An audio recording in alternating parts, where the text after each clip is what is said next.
Hello, my name is John Mayer, Executive Director of CALI, the Center for Computer Assisted Legal Instruction. And this is a short video about LessonLink and the analytics reports that you can get with that. So let's share my screen. And you start at the CALI website where I'm already logged in. Now I want to see my lesson links. And the way I do that is I go to the CALI dashboard, click on that, and I have the link LessonLink. So I click on LessonLink. And this is essentially the home page for all of my lesson links. So these are my current lesson links, the ones that are current for this semester, but I want to look at one that's a little bit older. So I go back into the lesson link archives. Notice the tabs across the top here where I can create a lesson link, come back to my current ones, or look at my lesson link archives. All right, so I'm going to scroll down and find a class that's got sample student names because I don't want to show you the names of students or anything from a previous one. I can get to do a little search here.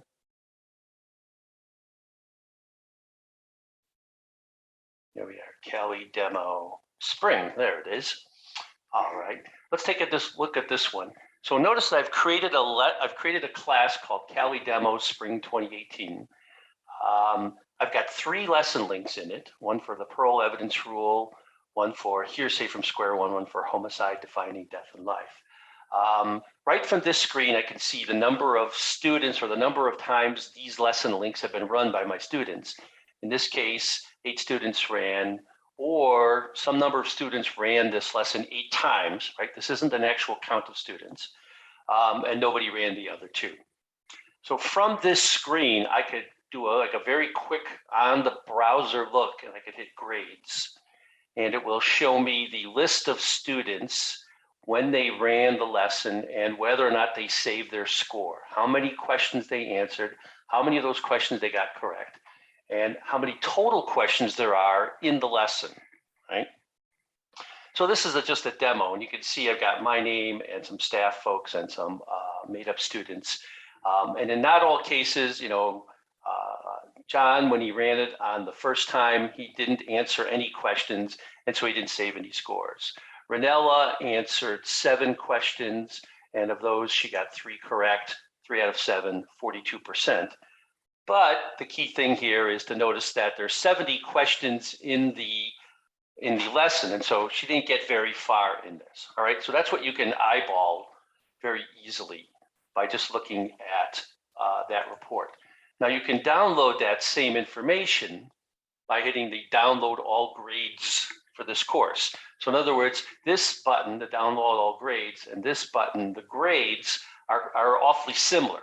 The difference is this grades is just for this lesson link, this grades button is just for this lesson link, this grades is just for this lesson link.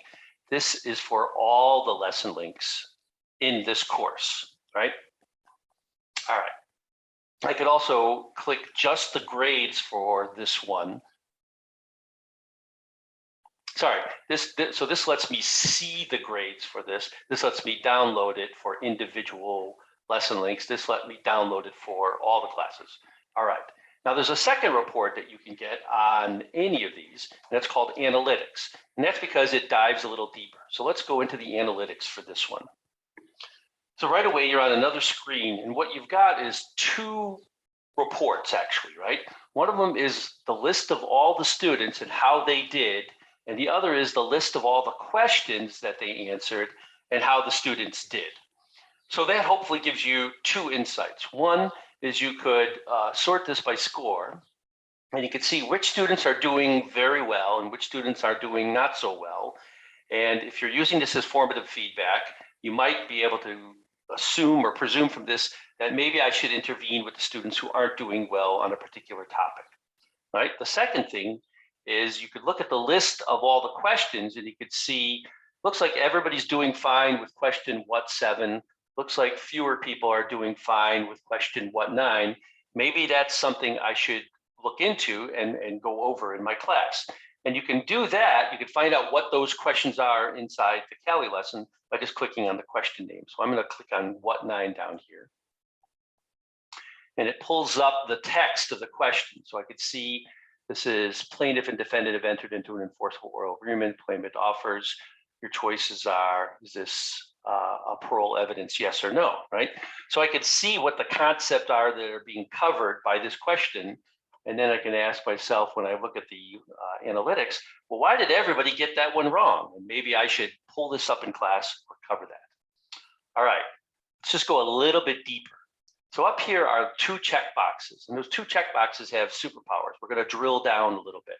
The first one is include specific students on page question performance table below. So it means, so this lets you put a little checkbox in front of all the students. And if I check those boxes in front of individual students, I don't know if you could see it, but that student will appear in a column here.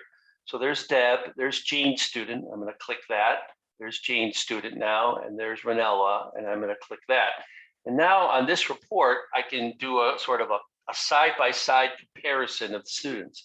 And I see for the students who did answer the questions, you know, Ranella did fine. Like here, let's choose question what 2. Jane's student got it right. Ranella Norris got it right. Deb got it wrong. On question what 6, Deb got it right. Ranella got it wrong. Jane's student didn't answer that question. All right.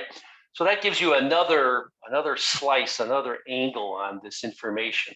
I can blow this up even further by clicking on this include response breakdown.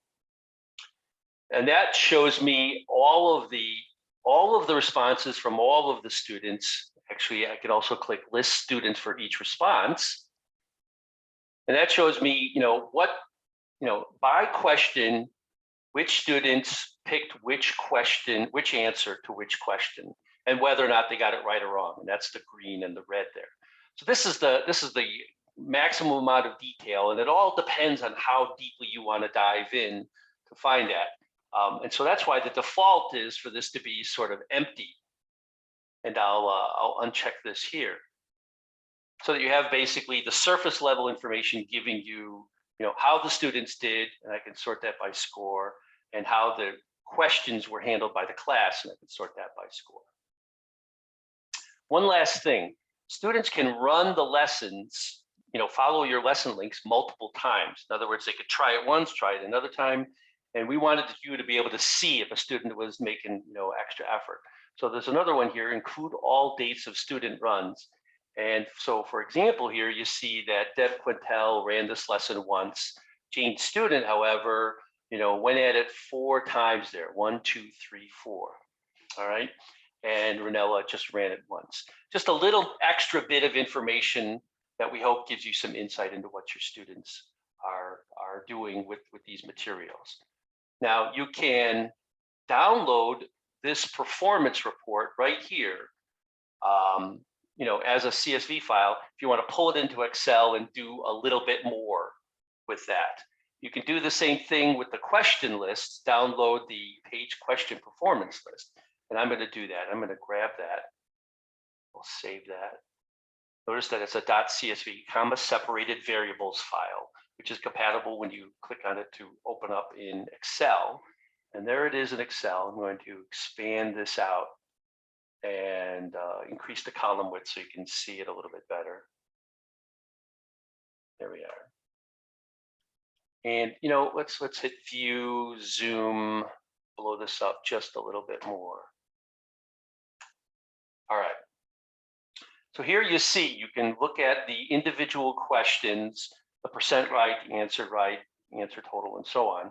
But you get one additional piece of information inside here, in that you can, you also get the link that would take you to the text of that question if you wanted to look at that. All right, same as if you were here clicking on that. But let me show you something on the download on the student performance. Actually, no.